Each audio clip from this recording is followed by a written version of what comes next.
بسم اللہ الرحمن الرحیم۔ السلام علیکم۔ دفعہ نمبر 498 تعزیرات پاکستان، خواتین کو وراثتی جائیداد سے محروم کرنے کی ممانعت۔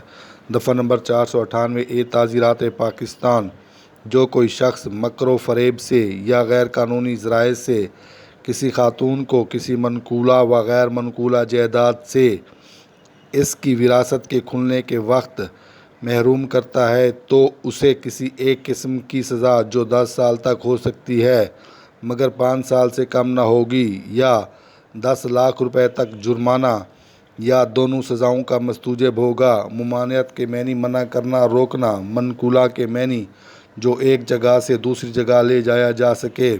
غیر منقولہ کے معنی جو زمین کے ساتھ پیوست ہو۔ مکر و فریب کے معنی جھوٹ، دھوکہ، فریب۔ مستوجب کے معنی لازم ہونے والا۔ وراثتی کے معنی آباء و اجداد کی جائیداد یا باپ دادا کی جائیداد۔ محروم کرنا کے معنی روکا گیا۔